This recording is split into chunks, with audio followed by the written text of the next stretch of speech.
বাচ্চা জিজ্ঞাসা করে, আব্বু এই আকাশের চেয়েও বড় কিছু আছে নাকি?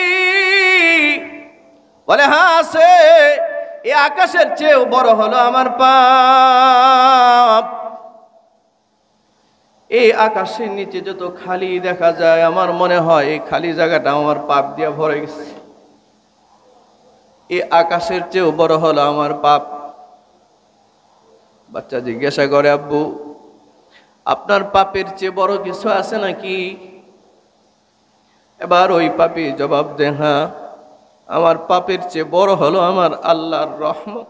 قل يا عبادي الذين أسرفوا على أنفسهم, আল্লাহ বলে, নবী আপনি বলুন, ইয়া ইবাদি, হে আমার বান্দারা, আল্লাযীনা আসরাফু, যারা নিজেদের উপরে জুলুম করেছো, অত্যাচার করেছো, আলা আনফুসিহিম, মানে নিজেদের নফসের উপরে, নিজেদের জীবনের উপরে, যারা বড় বরবাদের জিন্দেগি গ্রহণ করেছো, তোমাদেরকে লক্ষ্য করে বলছি, লা তাকনাতু মির রাহমাতিল্লাহ,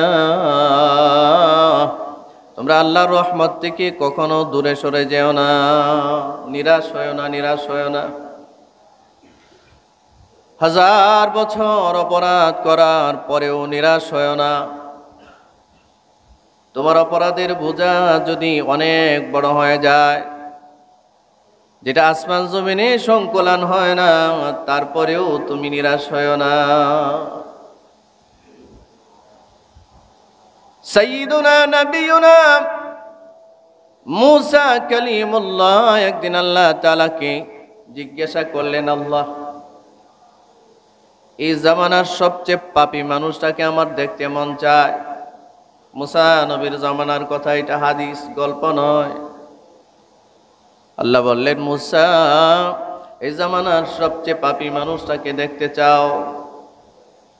হ্যাঁ আল্লাহ, এই জামানার সবচেয়ে নিকৃষ্ট পাপী যে, তারে আমি এক নজর দেখতে চাই। আল্লাহ বললেন, ওই যে সামনে একটা পাহাড়ি গিরিপথ আছে, রাস্তা আছে, দেখবা কিছুক্ষণ পরে ভোরবেলায় একটা লোক এই রাস্তা দিয়ে হেঁটে যাবি। সর্বপ্রথম যে এই রাস্তা দিয়ে হাঁটবি, তুমি মনে করবে যে এই লোকটা এই জগতে বর্তমানে আসমানের নিচে আর জমিনের উপরে সবচেয়ে বড় মহাপাপী। মুসা আলাইহিস সালাতু ওয়াস সালাম ওই পাহাড়ি গিরি পথের পাশে গিয়ে বসে আছে। সকাল হওয়ার সাথে সাথে দেখে একটা লোক একটা বাচ্চা কোলে নিয়ে যাচ্ছে। ছোট একটা বাচ্চা, কথা বলতে পারে কিছু, এমন একটা বাচ্চা কোলে নিয়ে যাইতেছি। লোকটা বাচ্চাটারে কোলে নিয়ে যায়। মুসা নবী যখন দেখলেন এই রাস্তা দিয়া সর্বপ্রথম সে বের হয়েছে, বুঝে নিলেন পৃথিবীতে সবচেয়ে বড় এক পাপী যাচ্ছে। শুধু তাকায় দেখলেন বাচ্চা নিয়ে চলে গেছে, পাহাড়ি গিরিপথ দিয়া জঙ্গলের দিকে যাইতেছে। মুসা আলাইহিস সালাম আল্লাহকে জিজ্ঞাসা করলেন, আল্লাহ এবার আমার শখ লাগছে, আমার মনে চায় বর্তমান পৃথিবীতে সবচেয়ে নেককার মানুষটা যে, তারেও আমার দেখতে মনে চায়। পৃথিবীর সবচেয়ে পাপাচারীকে আপনি দেখাইলেন, কিন্তু নেককার মানুষটারে দেখতে পারলাম না। এ জামানায় সবচেয়ে বড় নেককার যে, তারে আমার দেখতে মনে চায়। আল্লাহ বললেন, মুসা একই রাস্তায় যাও, ওই রাস্তার পাশে বসো, দেখো আজকে সন্ধ্যার সময় সূর্য ডুবার আগে এই রাস্তা দিয়ে আরেকজন মানুষ যাবি। যে মানুষটা তোমার চোখের সামনে প্রথমে পড়বে, এই মানুষটা এই জগতের সবচেয়ে বড় নেককার মানুষ। সুবহানাল্লাহ। মুসা আলাইহিস সালাতু ওয়াস সালাম সন্ধ্যা হওয়ার আগেই চলে গেছেন ওই রাস্তার পাশে, অধীর আগ্রহে অপেক্ষা করছেন জগতের সবচেয়ে নেককার মানুষ এখন আসবে। ডানে তাকায়, বামে তাকায়, সব দিকে তাকায়, নজর রাখছেন, কড়া নজর। হঠাৎ করে তাকায় দেখি সকালবেলায় যে লোকটা একটা মাসুম বাচ্চা কোলে নিয়ে রাস্তা পার হয়েছিল, জগতের সবচেয়ে পাপী মানুষটা, একই রাস্তায় আবার বিকেল বেলায় সূর্য অস্ত যাওয়ার আগে ফেরত আসতেছে। তাকায় দেখে একই মানুষ মুসা আলাইহিস সালাতু ওয়াস সালামের কৌতূহল বাড়ল। আল্লাহকে বললেন, আল্লাহ, পাপী মানুষ দেখতে চাইলাম, জগতের সবচেয়ে বড় পাপী দেখাইলেন। এই লোক তার বাচ্চা নিয়ে গেল। আবার বললাম, জগতের শ্রেষ্ঠ নেককার মানুষ দেখতে চাই। একই মানুষ ফেরত আসলো, বুঝে আসলো না আল্লাহ চেহারার তো পরিবর্তন হয় নাই, তার চেহারার তো কোনো পরিবর্তন হয় নাই। আল্লাহ জানাইলেন, মুসা শোনো, এই মানুষটা সকালবেলায় এমনই পাপী ছিলেন, জগতে ওর মতো আর কেউ পাপী ছিল না। এমন কোনো পাপের দাগ নাই, কালো দাগ নাই যেটা তার গায়ে লাগে নাই। ও মুসা, যখন তার ছোট বাচ্চা নিয়ে জঙ্গলের দিকে যায়, বাচ্চারা দেখবেন মা বাবাকে অনেক প্রশ্ন করে কি করে না? কিছু একটা দেখলেই অনেক প্রশ্ন করে। যখন জঙ্গল পানি দিয়া যায়, এই মাসুম বাচ্চা তার বাবাকে প্রশ্ন করে যে, আব্বু, এটা এত বড় জঙ্গলে, এত বড়, এত গাছগাছালি, বিশাল জায়গা, শেষ হয় না, এটার চেয়ে বড় কিছু আছে নাকি? হাদিস বলছে, হাদিস কোনো গল্প নয়। মুসা আলাইহিস সালাম বললেন, হ্যাঁ বাবা, এর চেয়ে অনেক বড়, অনেক শক্তিশালী কিছু আছে। কি আছে আব্বু, আমার দেখতে মনে চায়? বলে, এই যে তুমি বিশাল বাগান দেখতেছো, বিশাল এই যে বাগান, বিশাল এই বন, এই বনের চেয়েও শক্তিশালী আরো বড় জগৎ আছে, এটার নাম পাহাড়। দূরে তাকায় দেখো, বিশাল পাহাড় দেখা যায়, এটা এই জঙ্গলের চেয়ে শক্তিশালী এবং বড়। বাচ্চা বলে, আব্বু, পাহাড়ের চেয়েও বড় কিছু আছে নাকি? বলে, হ্যাঁ আছে তো। পাহাড়ের চেয়েও বড় হলো সাগর। পাহাড়ের চেয়ে বড় কি? জোরে বলেন, সাগর। বলে, আব্বু, সাগরের চেয়েও বড় কিছু আছে নাকি? হ্যাঁ আছে তো। এই সাগরের চেয়ে বড় হলো আকাশ। এই যে মানুষের মাথার উপরে আকাশ দেখা যায়, আকাশ, এই আকাশটা সাগর, মহাসাগরের চেয়েও বড়। বাচ্চা জিজ্ঞাসা করে, আব্বু, এই আকাশের চেয়েও বড় কিছু আছে নাকি? বলে, হ্যাঁ আছে। এই আকাশের চেয়েও বড় হলো আমার পাপ। এই আকাশের নিচে যত খালি দেখা যায়, আমার মনে হয় এই খালি জায়গাটা আমার পাপ দিয়ে ভরে গেছে। এই আকাশের চেয়েও বড় হলো আমার পাপ। বাচ্চা জিজ্ঞাসা করে, আব্বু, আপনার পাপের চেয়ে বড় কিছু আছে নাকি? এবার ওই পাপী জবাব দেয়, হ্যাঁ, আমার পাপের চেয়ে বড় হলো আমার আল্লাহর রহমত। আমার পাপের চেয়ে বড় হলো আমার আল্লাহর দয়া। এই জন্য আপনাদের সামনে হাদিস পড়েছি, হযরত আবু হুরায়রা রাদিয়াল্লাহু তাআলা আনহু থেকে হাদিস বর্ণিত। হযরত আবু হুরায়রা রাদিয়াল্লাহু তাআলা আনহু বলেন, লাম্মা কাদাল্লাহুল খালকা, আল্লাহ যখন গোটা সৃষ্টি জগৎ সৃষ্টি করলেন, সৃষ্টি করে আল্লাহ পৃথক হইলেন, হযরত আবু হুরায়রা বলেন, কাতাবা কিতাবান, আল্লাহ রসুল আবু হুরায়রা জানাইলেন, রসুল বললেন, আল্লাহ তখন একটা লেখা লেখছে। লেখা, এই লেখাটা হচ্ছে ইনদা ফাওকা আরশি, আল্লাহর আরশের উপরে আল্লাহ নিজে একটা লেখা লিখছেন, নিজে। আসমান বানাবার পর, জমিন বানাবার পর, জান্নাত জাহান্নাম যত সৃষ্টি জগৎ আছে, সব সৃষ্টি করার পর আল্লাহ নিজেই তার আরশের উপরে একটা লেখা লিখলেন। লেখাটা হলো, ইন্না রহমতি সাবাকাত গাদাবি, নিশ্চয়ই সর্বাবস্থায় আমার দয়া, মায়া, রহমত আমার আযাব, গজব, শাস্তির উপরে প্রাধান্য পাবি। সব কিছুর উপরে আমার দয়া, মায়া। সুবহানাল্লাহ বলেন, সুবহানাল্লাহ। বাচ্চা যখন বলে, আব্বু, আপনার পাপের চেয়ে বড় কিছু আছে? ও মুসা, সাথে সাথে পৃথিবীর মহাপাপী বলেছে, হ্যাঁ আছে তো, আমার পাপের চেয়ে বড় হলো আমার আল্লাহর দয়া। ও মুসা, এটা বলতে দেরি হয়েছে, আমি আল্লাহ তারে মাফ করতে দেরি হয় নাই। ও যে মনে করছি আমার দয়া তার চেয়ে বড়, মনে করছে আমার দয়া আছে, অথচ জগৎ ভরা পাপ, আমি তারে মাফ করে দিয়েছি। ওয়ালা উবালি, আমি কারো পরোয়া করি না, আমি কারো পরোয়া করি না। আল্লাহর দয়া মায়া বান্দার উপরে এত বেশি, আল্লাহর দয়া যদি মানুষের উপরে না থাকতো, এক হাদিসে আসছে দুনিয়ার কোনো মূল্য আল্লাহর কাছে নাই। যদি থাকতো পৃথিবীর কোনো বেঈমান আর কাফের মুশরিক মাজুসিকে এক লোকমা খাবার দিতেন না, এক ফোঁটা পানিও পান করতে দিতেন না। আল্লাহর দয়া মায়া বিস্তার করে রেখেছেন এই মানুষের উপর।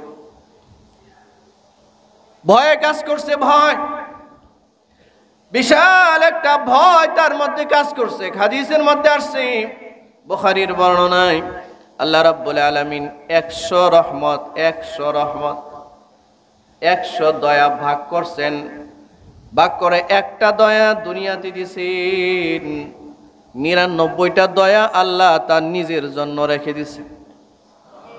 জোরে বলেন সুবহানাল্লাহ। কয়টা দয়া নিজের জন্য রাখছেন? কয়টা? জোরে বলেন, আল্লাহর জন্য কয়টা দয়া রাখছেন? আর সারা জগতে দয়া দিছেন কয়টা? হযরত আবু হুরায়রা বলেন, আন আবি হুরায়রা রাদিয়াল্লাহু তাআলা আনহু قال, এই হাদিসটা হযরত আবু হুরায়রা থেকে বর্ণিত। তিনি বলেন, قال রাসূলুল্লাহ সাল্লাল্লাহু আলাইহি ওয়াসাল্লাম, আল্লাহর রাসূল ইরশাদ করেছেন, ইন্না লিল্লাহি মিআতা রাহমাহ, আল্লাহর জন্য 100 রহমত আল্লাহ নির্ধারিত করেছেন। আনজালা মিনহা রাহমাতান ওয়াহিদা, আর সেখান থেকে একটা রহমত এই জগতের মধ্যে, দুনিয়ার মধ্যে আল্লাহ নাজিল করেছেন। আল্লাহ নবী বলেন, বাইনাল জিন্নি ওয়াল ইনস ওয়াল বাহাইমি ওয়াল হাওয়াম, এই যে একটা রহমত আল্লাহ নাজিল করছেন, এই এক রহমতের বদৌলতে, এক রহমত দিয়া জিন আর ইনসান একে অন্যকে মহব্বত করে, জীব জানোয়ারগুলো একে অন্যকে মহব্বত করে, হিংস্র জানোয়ারগুলো একে অন্যকে মহব্বত করে। আল্লাহর রাসূল বলেন, ফিহা ইয়াতাআতাফুনা ওয়া বিহা ইয়াতারাহামুন, একে অন্যকে দয়া করে, মায়া করে। আল্লাহর দেওয়া একটা রহমত দিয়া পৃথিবীর মাগুলো তার সন্তানরে ভালোবাসে, আল্লাহর দেওয়া এক রহমত দিয়া। সুবহানাল্লাহ।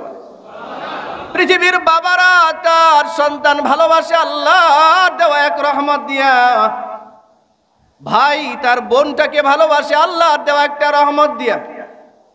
স্বামী তার স্ত্রীকে ভালোবাসে, আল্লাহর দেওয়া তকসিম করা, আল্লাহর দেওয়া বন্টন একটা রহমত দিয়া।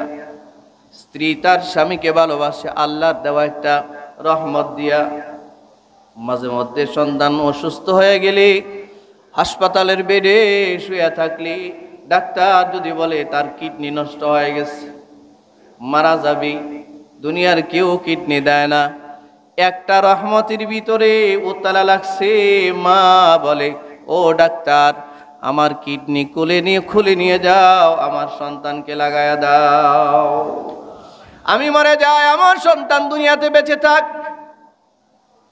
এক রহমতের বদলায় মা তার সন্তানকে কিডনি দিতে চায়, বাবা তার সন্তানকে কিডনি দিতে চায়, স্বামী তার স্ত্রীকে কিডনি দিয়ে দিতে চায়, স্ত্রী তার স্বামীকে কিডনি দিয়ে দিতে চায়। এটা এক রহমতের বদলায় এক রহমত, একটু মায়ার কারণে।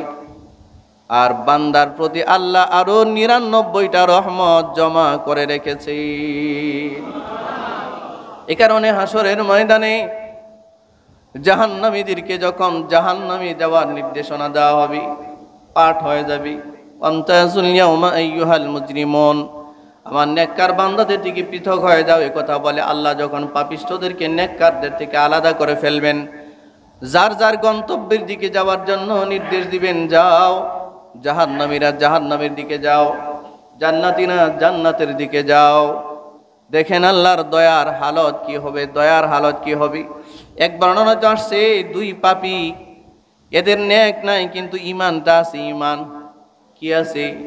কোনো নেক আমল নাই, শুধু পাপের বাজার গরম করছে, দুনিয়াতে এসে পাপের বাজার গরম করছে, কিন্তু ঈমানটা রাখছে, বিশ্বাসটা রাখছে। আল্লাহ নির্দেশ দিয়েছেন, যাও জাহান্নামের দিকে যাও।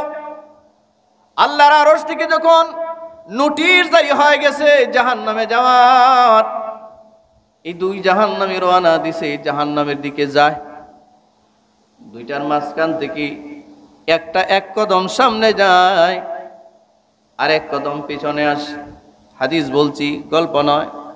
এক কদম সামনে যায় আর এক কদম পেছনে আসে। সামনে গেলেও একটু পর পর বারবার ডান দিকে ফিরে আল্লাহর আরশের দিকে তাকায়া থাকে। এক কদম সামনে যায় আরেক কদম পিছনে আসে, মাঝে মাঝে পিছনে আল্লাহর আরশের দিকে তাকায়া থাকে। আর একটা যে দৌড়তেছে, এমন দৌড়তেছে, পিছনেও তাকায় না, ডানে বামেও তাকায় না, সোজা বরাবর জাহান্নামের দরজার দিকে দৌড়াচ্ছে। যেই জাহান্নামী একটু পর পর আরশের দিকে ফিরে ফিরে তাকায়, আল্লাহ তারে ডাক দিয়ে বলে, ওরে জাহান্নামী, আদেশ দিলাম জাহান্নামে যাওয়ার জন্য, পিছনে তাকাও কেন? জাহান্নামীর চোখ থেকে নীরব অশ্রু ঝরাবে আর বলবে, আল্লাহ, বারে বারে পিছনে তাকায় আপনার রহমতের আশা। শুনেছিলাম আপনি নাকি অনেক দয়ালু, অনেক দয়ার আধার, আপনি কিছু করলে কাউকে জবাব দিতে হয় না। বারবার পিছনে তাকাই, যদি আপনার দয়া হয় আর আমার আপনি মাফ করে দেন। আল্লাহ বলেন, আমার দয়ার প্রতি তোরে তো আস্থা, আমি যে দয়া করি তুই এটা জানোস, এত আস্থা তো যে বিশ্বাস করে আমি তার উপরে দয়া করি, আমি তো তারে জাহান্নামে দিতে পারি না। ফিরে আয়, যা জান্নাতে চলে যা।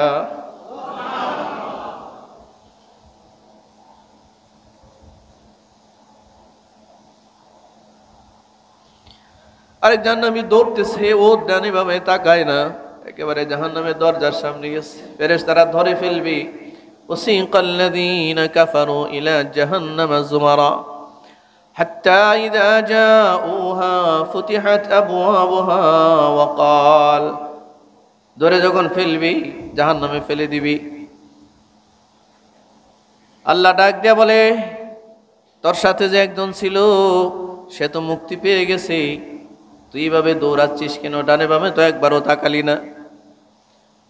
এই জাহান্নামী বলবে, আল্লাহ, জীবনভর আপনার হুকুম অমান্য করেছি, জীবনভর, এই জন্যই তো জাহান্নামী হয়েছে।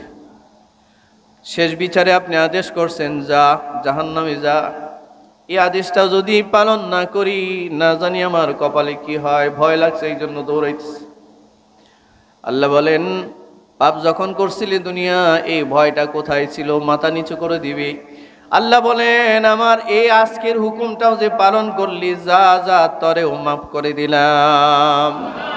এটাকে বলে ইন্না রাহমাতি সাবাকাত গাদাবি।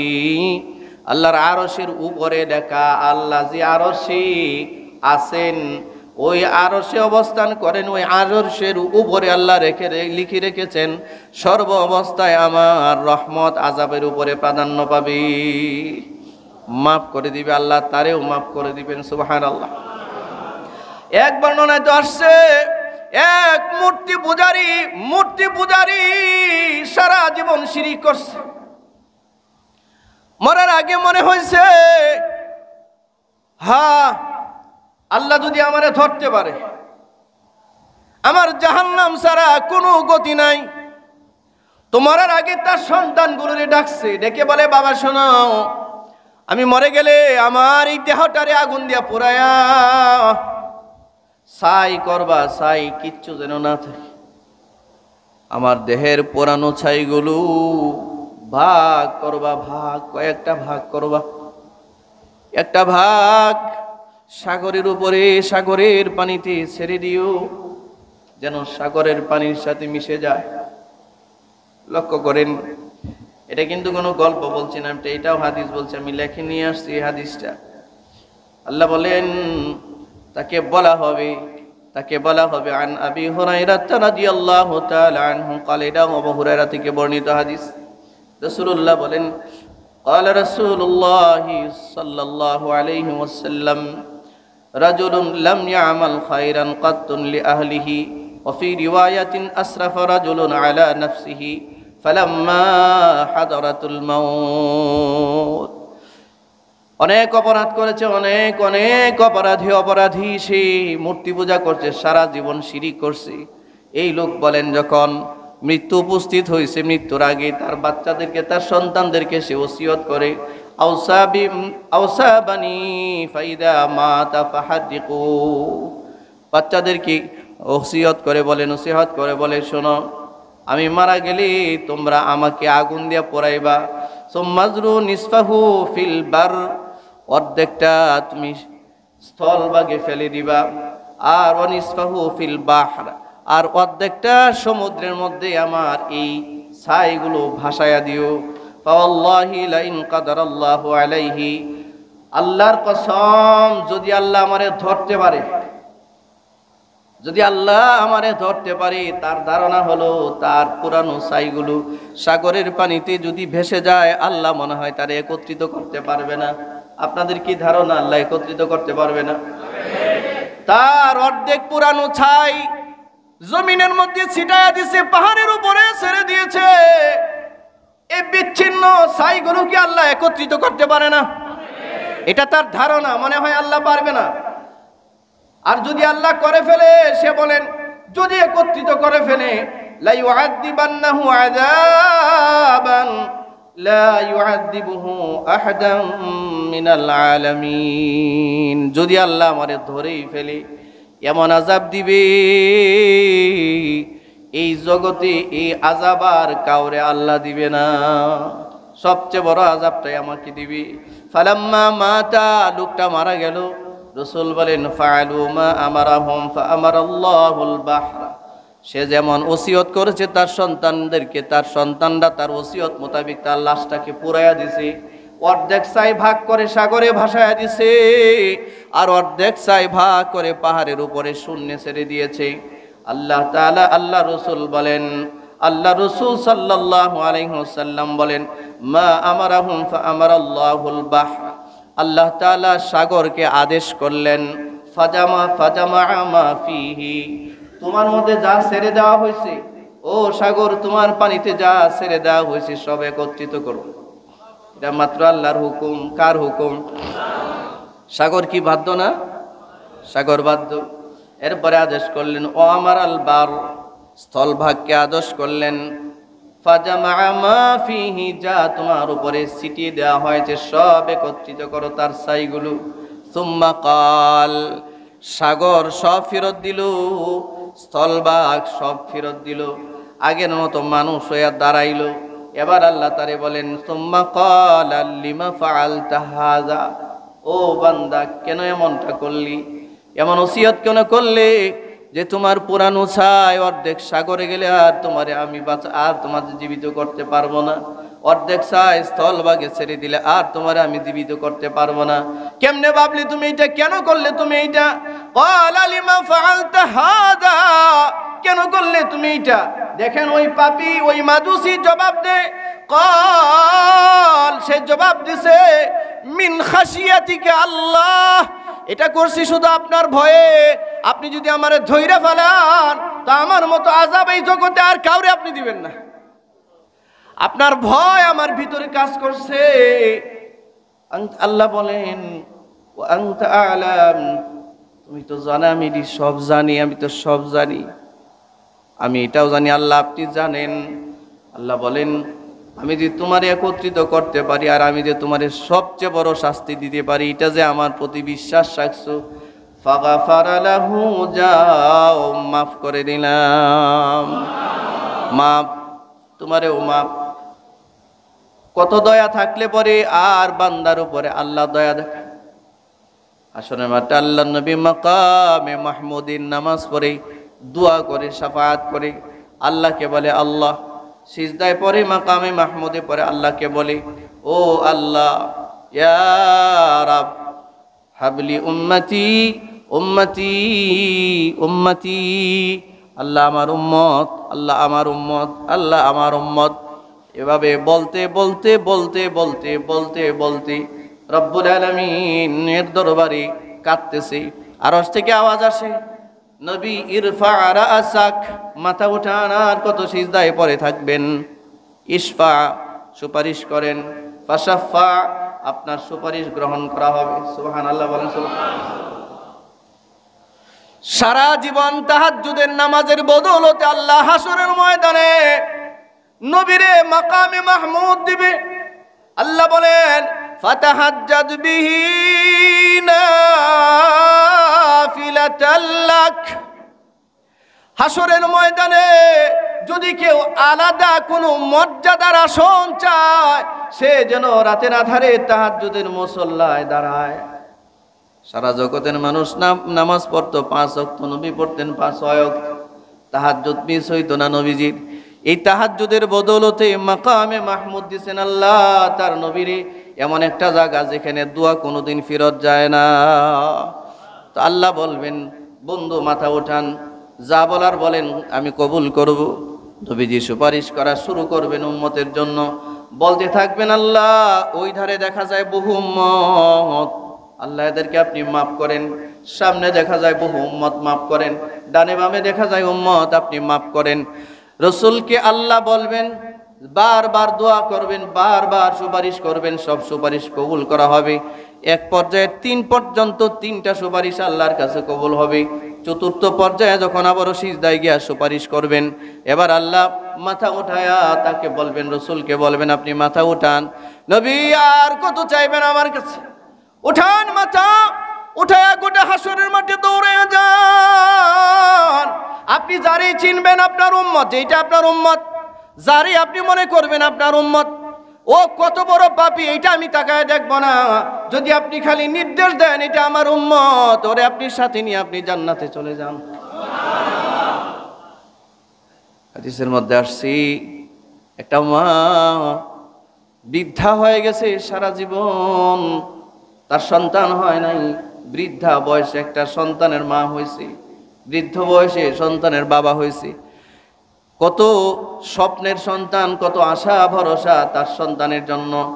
এই বাচ্চাটা যদি কোনোদিন কোনো এক জায়গায় হারায়া যায়, এই মা যেমনে তার বাচ্চারে খুঁজে বেড়ায়, বাবা যেমনে তার বাচ্চারে খুঁজে বেড়ায়, হাসরের ময়দানে রহমাতাল লিল আলামিন তারই গুনাহগার উম্মতকে খুঁজে বেড়াবে। চতুর্থবারের বেলায় যখন আল্লাহ বলবেন, হাসরের মাঠে আপনি যারে চিনবেন তারই ধরেন, যারে নির্দেশ দিবেন সেই জান্নাতি হবে। সে কত বড় পাপী এটা আমি তাকায় দেখব না, শুধু আপনার সার্টিফাই লাগবে যে আপনি বলবেন এটা আপনার উম্মত। ও উম্মতে মুসলিমা, রবিউল আউয়াল সামনে, আমাদের চেহারা সুরত দেখলে অনেকে দাবি করি আমরা আশিক রাসূল, অথচ মুসলমানের আচার আচরণ, আখলাক, বলা, শোয়া, চেহারা, মাথার চুল, দাড়ির কাটিং, সমস্ত কিছু মিলে মনে হয় যে নবীর সাথে তার ন্যূনতম কোনো সম্পর্ক নাই। কি দিয়া চিনবে আপনার নবী আপনারে? কি দিয়া চিনবে বন্ধু? কিভাবে চিনবে? কোন আলামত আছে আপনার কাছে? একটা আলামত নাই। অথচ হাদিসে আসছে নবীজি মাহারা সন্তানের মতো খুঁজবে, হাসরের মাঠে একজন একজন করে খুঁজবে, দৌড়াইয়া যাবে, যারে দেখবে এটা আমার উম্মত, হাত ধরবে, একটা সাইডে নিয়ে যাবে। পাপী দাবি তাকায় দেখবে না, ইমানের সামান্য নূর যার কপালে আছে, সামান্য নূর, তারে হাত ধরবে, একটা সাইডে নিয়ে যাবে, এই দলটারেও জান্নাতের দিকে নিয়ে যাবে। এবার যখন সিজদার মধ্যে পড়বি, আল্লাহ বলবেন আর কি চাও? রসুল বলেন আল্লাহ এই যে সামনে দেখা যায় একটা দল জাহান্নামের দিকে যাইতেছে, ফেরেশতারা চতুর্দিক দিয়ে ওদেরকে ঘেরাও করে ফেলেছে, বিশাল একটা দল, কিন্তু এরা আমার উম্মত না কার উম্মত আমি ঠিক মতো বুঝতে পারতেছি না। হাদিসের মধ্যে আসছে নবীজি এই উম্মতকে চিনার জন্য মাকামে মাহমুদ ছেড়ে একটা দৌড় দিবে, দৌড়, নিজের দোয়ার জায়গা ছেড়ে দৌড় দিবে। দৌড় দিয়া ওই যে ফেরেশতারা, জাহান্নামের দায়িত্বপ্রাপ্ত ফেরেশতারা ওদেরকে ঘেরাও করে জাহান্নামের দিকে নিয়ে যাইতেছে। তাও এমনি নিয়ে যাইতেছে, হাত দুইটা পিছনে বেঁধে অপরাধীর মতো করে। ফাতারাফু বিসিমাহুম ফায়ুখাযু বিন-নাওয়াসি ওয়াল আকদাম। আমরা তো সামনের চুল লম্বা রাখি না? এ মানুষ, মুসলমানের সন্তানরা সামনের চুল লম্বা রাখা পছন্দ করে এখন, ঠিক কি না? জুড়ে বলেন। এই যে সামনের চুল লম্বা, আল্লাহ বলেন ফেরেশতারা ওর চুলের মধ্যে ধরে টান দিবে, এক একটারে এক একজন ফেরেশতা চুলের মধ্যে ধরে ফায়ুখাযু বিন-নাওয়াসি ওয়াল আকদাম, ও চুলের মধ্যে ধরে টানতে টানতে জাহান্নামের দিকে নিয়ে যাবে। নবীজি মাকামে মাহমুদ ছেড়ে ওই কাফেলার কাছে যাবেন, একদম কাছে যাবেন, দূর থেকে চেনা যায় না, একদম কাছে গিয়ে দেখবেন কপালের মধ্যে ইমানের নিভু নিভু কিছুটা নূর আছে, নূর, ইমানের নূর।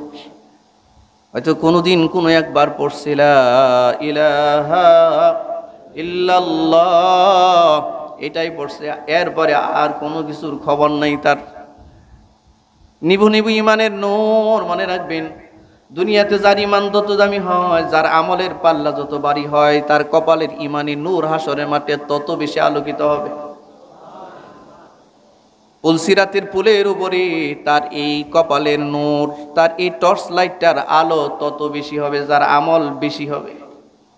আল্লাহ রসুল কাছে গিয়া দেখবেন মুমিনও বোঝা যায় না, আবার গায়রে মুমিনও বোঝা যায় না, কিছু এই মাঝে মধ্যে হঠাৎ করে কপালের মধ্যে ইমানের নূর ভাসে। এক পর্যায়ে বুঝবেন যে এরা তো আমারই উম্মত, কিন্তু সাহস পাবে না। এবার আল্লাহরে কি বলবে? সাহস নাই, নবীর কি বলবে? কারণ ফেরেশতারা যে ওদেরকে ধরে ফেলছে আর ওদের আমল নামা ওজন হয়েছে, ওরা জাহান্নামী বলে সাব্যস্ত হয়ে গেছে। যারা জাহান্নামী বলে সাব্যস্ত হয়ে যায়, ওদের ব্যাপারে কেমনে নবী সুপারিশ করবেন, কেমনে সুপারিশ করবেন? এ বন্ধু একটু খেয়াল করেন, একটু খেয়াল করেন। আল্লাহর দয়াটা আল্লাহ নবীর ভিতরেও দিচ্ছেন। এই জন্য নবীর একটা উপাধি হলো ওমা আরসালনাকা ইল্লা রাহমাতাল লিল আলামিন। যখন দেখবেন এই কাফেলাটা যেটা জাহান্নামের দিকে নিয়ে যাইতেছে, এটা তো আমার উম্মতের কাফেলা, কিন্তু নবীজি লজ্জিত, আতঙ্কিত, কি বলবেন এখন, কি করবেন? এরা তো গ্রেফতার হয়ে গেছে।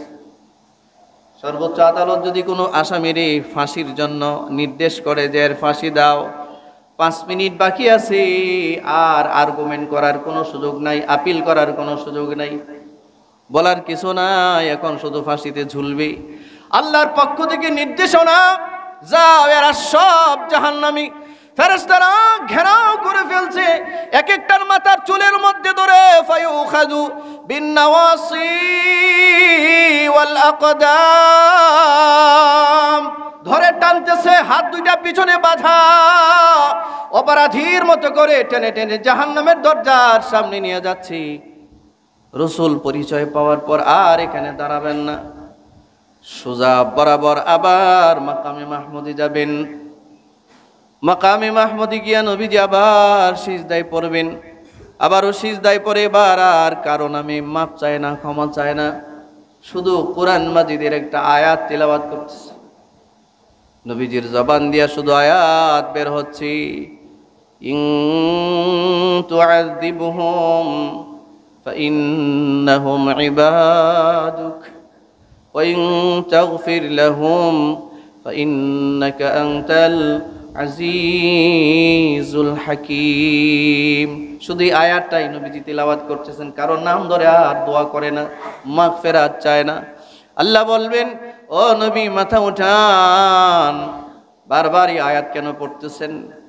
আল্লাহ রসুল এবার আল্লাহকে লক্ষ্য করে বলবেন, আল্লাহ, ওই যে ফেরেশতারা মাথার চুল ধরে ধরে জাহান্নামের দিকে যাদেরকে নিয়ে যাইতেছি, এরা কিন্তু আমার উম্মত, এরা তো জাহান্নামী, এরা আমার উম্মত। আল্লাহ বলবেন, হ্যাঁ এরা আপনার উম্মত, এরা তো জাহান্নামী, পাপের বোঝা বড় ভারী হয়ে গেছে, পাপের বোঝাটা বড় ভারী, এরা জাহান্নামী, আমি নির্দেশ দিয়েছি। রসুল বলেন, এই জন্যই তো আমি আর কিছু বলি না, আপনি নির্দেশ দিয়েছেন ওরা জাহান্নামী, এই জন্য আমি আর মাগফিরাত চাই না। তো বারবার যে আয়াত পড়তেছেন, আপনি কি চান বলেন আমারে? তো আল্লাহ রসুল হিকমত ব্যবহার করে বলবেন, আল্লাহ, আমি এই কথা বলি না যে আপনি এদেরকে মাফ করে দেন। কেন বলবো? কারণ আপনি তো এদেরকে আদেশই করছেন এরা জাহান্নামী, তা আপনার আদেশের উপরে, নির্দেশের উপরে কথা বলার কোনো এখতিয়ার আমার নাই। ওগো আল্লাহর নবী, ওগো আল্লাহ, তবে আমার কোরআন মাজিদের একটা আয়াত বারবার মনে হইতেছে, যেটা আপনি আমার উপরে নাজিল করেছিলেন, ইউ তুআযিবহুম ফাইন্নাহুম ইবাদুক ওয়া ইন তাগফির লাহুম ফাইন্নাকা আনতাল আজিজুল হাকীম। এই আয়াতটা বারবার আমার মনে হচ্ছে। আল্লাহর রাসূল বলেন, আল্লাহ, এটা আমি বারবার পড়তেছি, কেন পড়তেছো? আল্লাহর নবী বলেন, আল্লাহ, এই পাপিষ্ঠদের জন্য আপনার কাছে ক্ষমা চাওয়ার মতো কোনো ভাষা আমার নাই। কিন্তু এরা আমার উম্মত, আমার মায়া লাগতেছে, ওরা কিছুক্ষণ পরেই জাহান্নামে পড়ে যাবে। কি করব আমি, বলো কি করব? খুব খেয়াল করেন, 1 মিনিট এই কথাটা খুব খেয়াল করেন। আল্লাহ বলেন, আমি কি করব? তুমি আমাকে কি বলতে চাও নবী, বলো। এরা তো জাহান্নামের দরজার কাছাকাছি, তুমি কি বলতে চাও? রাসূল বলেন, আল্লাহ, আমার বলার কিছু নাই। আর যদি বলার আদেশ দেন, শুধু আমি আয়াতটাই তিলাওয়াত করতে পারি। আয়াতের অর্থটা কি? নবীজি লক্ষ্য করে, কাফেলার দিকে লক্ষ্য করে বলবেন, ইউ তুআযিবহুম ফাইন্নাহুম ইবাদুক। এরা যারা জাহান্নামী হয়ে গেছে, আল্লাহ, এদেরকে যদি আপনি আযাব দেন, জাহান্নামে পাঠান, আমি তো বলি, ইন তুআযিবহুম ফাইন্নাহুম ইবাদুক, এদেরকে যদি জাহান্নামে পাঠান, এরা তো আপনারই বান্দা, আর কারো বান্দা না। ওয়া ইন তাগফির লাহুম, আর যদি মাফ করে দেন, ফাইন্নাকা আনতাল আজিজুল হাকীম, আপনি তো মহাপরাক্রমশালী, আপনার উপরে ক্ষমতা বানার কেউ নাই। হাদিসের মধ্যে আসছে, সাথে সাথে আল্লাহ তাআলা ফেরেশতাদেরকে বলবেন, এদের মাথার চুল ছেড়ে দাও,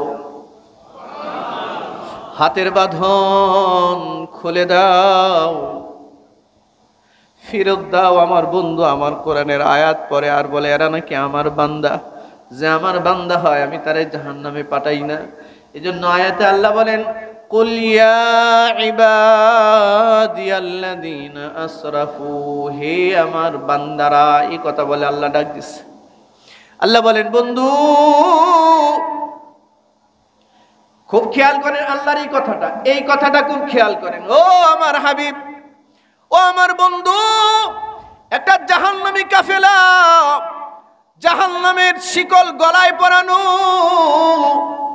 কপালে চাপ দেওয়া হয়ে গেছে, জাহান্নামী বলে পরিচয় হয়ে গেছে। ফেরেশতারা টানতে টানতে জাহান্নামের দরজার সামনে নিয়ে হাজির করছে। এই মানুষগুলোর জন্য, এই উম্মতের জন্য তোমার দিলে এত মায়া? বন্ধু হে, আমি দয়া মায়া আর আমার রহমতের 100 ভাগের 1 ভাগ মানব জাতির ভিতরে দিছি। এই 1 ভাগের ভিতরে আপনার ভিতরে ওই দয়াটা দিছি। আপনার ওই 1 ভাগ দয়া দিয়া যদি আপনি আপনার উম্মতের জন্য এত মায়া দেখাইতে পারেন, আর আমি যে আমার উম্মতের জন্য 99 ভাগ দয়া জমা রাখছি, আমার কি মায়া হয় না?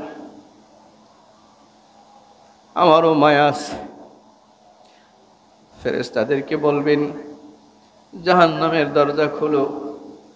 এক হাদিসে আসছে, জাহান্নামের দরজা খুলে দেওয়া হবে। আল্লাহ বলবেন, বন্ধু জানি তোমার পরে আর সুপারিশ করার কেউ নাই, কেউ সুপারিশ করবে না, এদেরকে তো মাফ করলামই। আর আমার দয়ার সাগরে এখন ঝুর দিছি।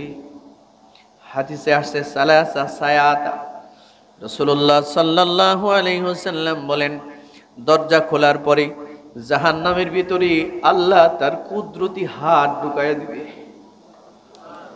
যাদেরকে জাহান্নামে ফেলে দেওয়া হয়েছে, যে মুমিনদেরকে জাহান্নামের আগুন জ্বালাইতেছে ভিতরে, এদেরকে বাঁচাবার জন্য নবী তো আর জাহান্নামের ভিতরে যাবেন না। আল্লাহ বলেন, আমার যে 99 দয়া আছে, এই দয়াটা দিয়া আল্লাহ তার কুদরতি হাত দিয়া জাহান্নামের ভিতরে এইভাবে ধরবেন। এইভাবে ধরে যা আল্লাহর কুদরতি হাতে আসবে, সব জাহান্নাম থেকে বের করে জান্নাতে পাঠায়া দিবে। এই হলো আল্লাহর দয়া। ইন্না রাহমাতি সাবাকাত গাদাবি, এই জন্য আল্লাহর আরশের উপরে লেখা, আমার দয়া মায়া আমার আযাবের উপরে সব সময় প্রাধান্য পায়। আমার বান্দা ও দুনিয়ার মুসলমানেরা, এই জন্য দেখবেন আপনার মধ্যে যদি 1000 গুণ থাকে, গুণ, হঠাৎ করে একটা দোষ করে ফেলছেন, জগতের মানুষের সামনে শুধু এই একটা দোষ বাসবে, কিন্তু গুণ আর বাসে না। 1000 গুণ যে আপনার আছে, দেখবেন 1000 গুণ নিয়ে তখন আর কেউ আলোচনা করে না। একটা দোষ করছেন, এই দোষটা নিয়ে আলোচনার সমালোচনা চলছে সমাজের, দেশে, ঠিক না জুড়ে বলেন? আর এই হলো মানুষের হালত। আল্লাহর হালত কি? একটা মানুষ 1000 পাপ না, 1 লক্ষ পাপ না, 1 কোটি পাপ না, জিন্দেগি বুঝা ভরা যদি পাপের বাজার গরম হয়, হাজারো লাখো পাপ হয়, একটা নেক করে, একটা নেক আর একবার আল্লাহরে ডাক দেয়, আল্লাহ বলেন তোর হাজারো লাখো কোটি দোষ ক্ষমা করে দিছি একটা ভালো কাজের জন্য। মানুষের সামনে হাজারো গুণ নষ্ট হয়ে যায় একটা দোষের কারণে, আর আল্লাহর সামনে হাজারো দোষ ধ্বংস হয়ে যায় একটা ডাকের কারণে। আল্লাহু আকবার বলেন। আল্লাহরে শুধু একটা ডাক দেওয়ার কারণে হাজারো দোষ শেষ হয়ে যায়। এই জন্য আল্লাহ বলেন ওয়ানিবু ইলা রাব্বিকুম ওয়া আসলিমু লাহ। গতিপথ পাল্টাও বান্দা, গতিপথ পাল্টাও। আর কত তুমি তোমার নফসের খাহাসাত পূরণ করবি, আর কত মন মতো করে তুমি চলবি? ডানে বামে একটু তাকায় দেখো পাপের বাজার কত গরম তোমার। আমি বলছি 5 ওয়াক্ত নামাজ আমরা পড়ি নাকি? 5 ওয়াক্ত নামাজ, এ ভাই অনেক মানুষই তো 5 ওয়াক্ত নামাজ পড়ে না। এই যে আপনারা যারা আজকের জুমার নামাজে আসছেন, এখানে বহু মানুষ আছেন যারা ফজরের নামাজ পড়েন নাই, ঠিক না জোরে বলেন? শুধু কি ফজর, গতকালের এশাও পড়েন নাই, মাগরিবও পড়েন নাই, সারা সপ্তাহে কোন ওয়াক্ত নামাজই পড়েন নাই, কিন্তু জুমা পড়তে আসছে। কথা বলেন না কেন? অথচ 1 ওয়াক্ত নামাজ না পড়লে হাজার হাজার বছর জাহান্নামের আগুনে জ্বলতে হয়।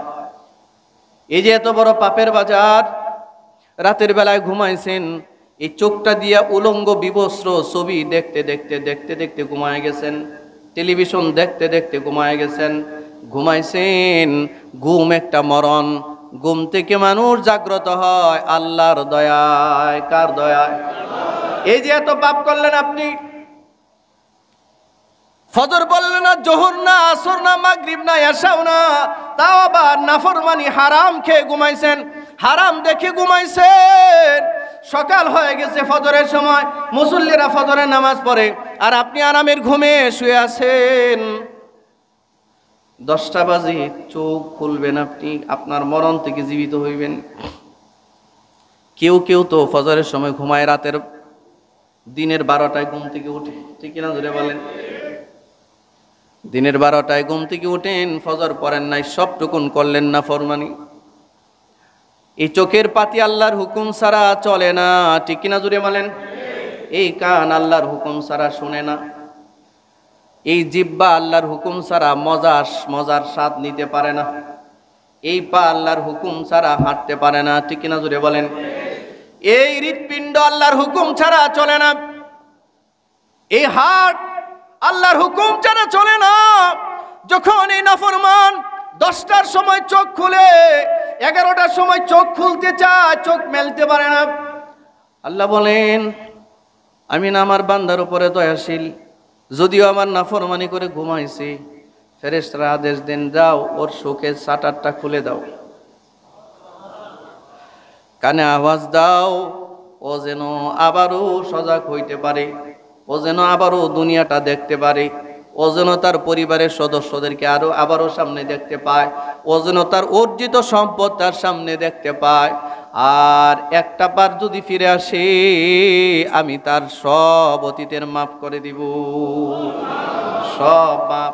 এই জন্য আল্লাহ বলেন ওয়া আনিবু ইলা রাব্বিকুম ওয়া আসলিমু লাহ। ফিরে আসো, ফিরে আসো, ফিরে আসো। অন্য জায়গায় আল্লাহ বলেন ওয়াসারিউ ইলা মাগফিরাহ, আল্লাহর মাগফিরাতের দিকে একটু দৌড় দাও। ওয়াসাবিকু ইলা মাগফিরাহ, আল্লাহর মাগফিরাতের দিকে অগ্রসর হও। আরে প্রতিযোগিতা করো মাগফিরাতের দিকে, নেক কাজের দিকে, গুনার দিকে প্রতিযোগিতার হাত বাড়ায়ও না। আমাদের জগতের দিকে তাকায় দেখেন, আমাদের যত প্রতিযোগিতা সব পাপ নিয়া, সব পাপ নিয়া। কে কার মাল দখল করবে, কে কার দোকান দখল করবে, কে কার ব্যবসা দখল করবে, কে কার উপরে মিথ্যা অপবাদ দিবে, কে কার উপরে জুলুম করবে। শুধু দখলবাজি চলছে আর জুলুম চলছে। কেউ, প্রতিটা মানুষ একটু তাকায় দেখবেন, প্রতিটা মানুষ মানুষের শত্রুতে রূপান্তরিত হচ্ছে। হাঁটতেছে চলতেছে কি সমাজে, কিন্তু একজন আরেকজনের কল্যাণ আর সহ্য করতে, এটা আমাদের জীবন। এভাবে চলে না বন্ধু, ও মুসলমান ভাই আমার, এভাবে চলে না। আর কত খামখেয়ালির জিন্দেগি আমরা চালাব। ও যুবক ভাই আমার, ও মুরব্বী বাবাজিরা, যেই রব মার পেটের ভেতরে আপনার মুখটাকে পবিত্র রাখবার জন্য মার সারা মাসের ঋতুস্রাবকে বন্ধ করে সেই খাবারটা নাভি দিয়া সংযোগ দিয়ে আপনাকে বাঁচিয়ে রেখেছেন, মুখ দিয়া এই খাবারটার সংযোগ দেন নাই। মার নষ্ট রক্তটা যেন আপনার মুখ দিয়া ভিতরে প্রবেশ না করে, আল্লাহ মুখটাকে হেফাজত করেছেন। আর আমরা আল্লাহর দেওয়া সেই পবিত্র মুখ দিয়া দিনে যদি কথা বলি 1000, 900 বলি মিথ্যা কথা। আল্লাহর দেওয়া সে পবিত্র মুখ দিয়া আমরা বিড়ি খাচ্ছি। মার পেটে আল্লাহ নাভি দিয়া সংযোগ দিয়া আমাকে খাদ্য খাওয়াইছেন, মুখ অপবিত্র করেন নাই। সে মুখ দিয়া খাচ্ছি বিড়ি, সে মুখ দিয়া খাচ্ছি আমরা গাঁজা, সে মুখ দিয়া খাচ্ছি আমরা ইয়াবা, সে মুখ দিয়া খাচ্ছি আমরা মদ, সে মুখ দিয়া আমরা যত রকমের গীবত আর শেকায়াত যা যা আছে সব করতেছি, ঠিক না? এভাবে আর কত চলবে? আর কত দিন চলবে এভাবে? এজন্য ময়দানে মাহশরে সর্বপ্রথম বান্দার মুখটাকে আল্লাহ তাআলা লাগাবে। আল ইয়াউমা নাখতিমু আলা আফওয়াহিহিম ওয়া তুকাল্লিমুনা আইদিহিম ওয়া তাশহাদু আরজুলুহুম বিমা কানু ইয়াকসিবুন। আরে ভাই, 2005 সাল থেকে জুমার খুতবা দেই, 2005 সাল থেকে জুমার খুতবা দেই, মানুষকে প্রায় 20টা বছর পর্যন্ত বলতেছি, এই তো আপনাদেরকেই বলতেছি, আমাদেরকেই বলতেছি। মাঝে মধ্যে হয়রান হয়ে যায়, কি বলতেছি, কাদেরকে বলতেছি, কত মাহফিলে যাই, কত মানুষকে বলতেছি, পরিবর্তনের আভাস তো কম দেখতেছি। মানুষ কি নিয়ে ব্যস্ত, আমরা কি বলতেছি, নিজেরা হয়রান হয়ে যায়। আমার প্রিয় ভাইয়েরা, সময় কি আসে নাই একটু আল্লাহর দিকে ফিরে আসার? আপনারা বলেন, সময় কি আসে নাই? একটু কি মনে হয় না যে আমার জীবনের গতিপথ একটু পরিবর্তন করার দরকার? একটু কি মনে হয় না? রাত যাচ্ছে, দিন আসতেছি, দিন যাচ্ছে, রাত আসতেছে, সপ্তাহ যাচ্ছে, মাস আসতেছে, মাস যাচ্ছে, বছর আসতেছে, বছর যাচ্ছে, যুগ আসতেছে, এক এক করে তো সবই যাচ্ছে। আর আমি কদম কদম কদম কদম আমার একাকিত্বের ঘর আমি একাকিত্বের ঘর কবরের দিকে রওনা দিচ্ছি। আর মাত্র কয়েকটা দিন পরে, কয়েকটা মুহূর্ত পরে, কয়েকটা ঘন্টা পরে সাদা কাফন দিয়ে পেঁচায়া এমন একটা জায়গায় আমাকে আপনাকে রেখে দিবে, আর কেউ নাই। আর কেউ স্মরণ তো করেন একটু সেই সময়টার কথা, স্মরণ তো করেন একটু সেই একাকিত্বের ঘর কবরের কথা। একটু গতিপথ পরিবর্তন করবার দরকার। আল্লাহ তৌফিক দান করুক, সবাই বলে না আমিন। আল্লাহ তৌফিক দান করুন, সবাই বলে না আমিন। মানুষকে নিয়ে ব্যস্ত একটু কম হন, গীবত শেকায়েত কম করেন। বাবাজি, আপনি মুখটা দিয়ে এখনো বিড়ি খাচ্ছেন, দোকানে বসে বসে এখনো আপনি মানুষের গীবত করছেন। যুবক বন্ধু, তোমার শরীরে শক্তি দিয়েছে আল্লাহ, সেই শক্তি ব্যয় করে তুমি করো টেন্ডারবাজি, তুমি গাঁজা খাও, মদ খাও, ইয়াবা খাও, যা খুশি মনে চাই তাই করো। কত যুবক তোমার সামনে লাশ হয়ে কবরের যাত্রী হয়ে গেছে। আসেনি এমন দৃশ্য? কত আপনজন কবরের যাত্রী হয়ে গেছে, কত বন্ধু কবরের যাত্রী হয়ে গেছে, কত বন্ধু কবরের যাত্রী হয়ে গেছে। আমাদের উচিত ফিরে আসা, আমাদের উচিত আমাদের মালিকের রহমতের আশা করা, ঠিক কিনা জুড়ে বলেন? আমাদের কি আল্লাহ ছাড়া আর কোনো গতি আছে? জুড়ে বলেন। আমাদের মালিক ছাড়া আর কোনো রাস্তা আছে? আমাদের রব ছাড়া আর কোনো দয়া আছে আমাদের? আর কেউ দয়া করতে পারে আমাদের উপরে? রব ছাড়া কেউ দয়া করতে পারে না। রবের দিকে আসেন, ফিরে আসেন, একটু আত্মসমর্পণ করি, নিজের দিলটাকে একটু জিজ্ঞাসা করি। মনে রাখবেন, নামাজ তো বহু পড়েন, দান সদকা তো বহু করেন, একটু নিজেকে জিজ্ঞাসা করেন তো, আল্লাহর ভয়ে আপনার চোখ থেকে 2 ফোঁটা পানি কোন দিন বের হয়েছিল? কবে বের হয়েছে? আল্লাহ আপনাকে ভালোবাসেন কিনা আপনি এটা বুঝবেন কেমনে? যে আল্লাহরে ভালোবাসে, আল্লাহ তার কলবে বসবাস করে, হাত উঠাইলে আল্লাহকে সামনে দেখতে পায়, দিল নরম হয়ে যায়, চোখ দিয়া পানি আসে। আপনি তো জীবনে কত দোয়াই করলেন, চোখ দিয়ে 1 ফোঁটা পানি আসলো না, কেন জানেন? পাপের বোঝাটা ভারী হয়ে গেছে, কলবটা শক্ত হয়ে গেছে। ফিরে আসা দরকার, ফিরে আসা প্রয়োজন।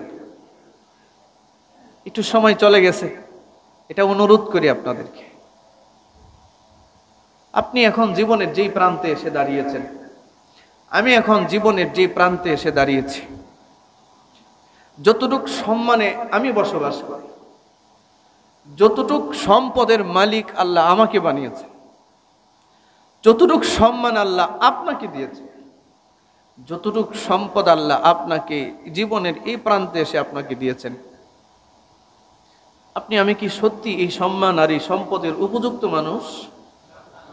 জুড়ে বলেন। যতটুকুন দিয়েছেন সবটুকুন শুধুই আল্লাহর দয়া। বলেন, এটা শুধুই আল্লাহর দয়া। মুখটা খুলে বলেন, এটা শুধুই আল্লাহর দয়া। বাড়ির স্বপ্ন দেখেন, ডুপ্লেক্স বাড়ি বানাবেন। আপনি তো 100% জায়গা কেনারও তৌফিক ছিল না, আর 100 এখন কত স্বপ্ন আপনার আর আমার ডুপ্লেক্স বাড়ি বানাবার। কত বড় ইজ্জতের আসনটা আল্লাহ আপনাকে দিয়েছে, কত না দেখা নিয়ামত, যাহিরাতান ওয়া বাতিনা, আপনাকে আমাকে দিয়ে পরিপূর্ণতা দিয়েছেন আল্লাহ। কত সুন্দর চোখ দিয়ে আমাদেরকে দেখতে দিয়েছেন। পৃথিবীতে কত বাবা আছে, মা আছে, চোখ নাই, তার সন্তানকে দেখতে পারে না। কত সম্মানের আসন দিলেন, কত মাল দিলেন, কত কিছু দিলেন, যেটার উপযুক্ত আমি আর আপনি ছিলাম না।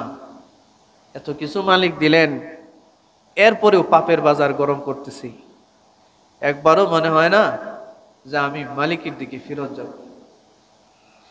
ওয়াত্তাকু ইয়াওমান তুরজাউনা ফীহি ইলাল্লাহ। এজন্য আল্লাহ বলেন, বান্দা ওই দিনটার একটু ভয় করো, ওই দিনটাকে একটু ভয় করো। তুরজাউনা ফীহি ইলাল্লাহ, মনে রাখো তোমার রবের দিকে তোমার ফিরত যেতেই হবে, তুমি চাও আর না চাও, ফিরত তোমার যেতেই হবে। জগতের মানুষ একদিন তোমার নামের পিছনে বলবে ইন্না লিল্লাহি ওয়া ইন্না ইলাইহি রাজিউন। মাইকে একদিন ঘোষণা হবে যে অমুক দুনিয়াতে নাই। একদিন এমন দৃশ্য হবে যে কিছু মানুষ কোদাল আর কন্তি নিয়ে তোমার কবর খনন করতে যাবে। একদিন এমন হবে যে তোমার কাফনের কাপড় আনবার জন্য দোকানে যাবে, বাজারে যাবে। মসজিদের কোণার খাটিয়া নিয়ে টানাটা হেঁচড়া হবে। একদিন তোমার আর আমার শেষ বিদায়ের গোসলের আয়োজন হবে, শেষ বিদায়ের জানাজা হবে। আল্লাহ বলেন, আমি কিন্তু তোমার এমনি এমনি বানাই নাই। আফা হাসিবতুম আন্নামা খালাকনাকুম আবাসা।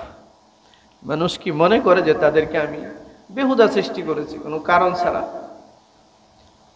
ওয়া আন্নাকুম ইলাইনা লা তুরজাউন। ও মানুষ, তোমরা কি এটা মনে করো যে আমার কাছে তোমাদের আসতে হবে না? আপনাদের কি ধারণা আমাদের যাইতে হবে না আল্লাহর কাছে? বলেন, যাওয়া লাগবে না?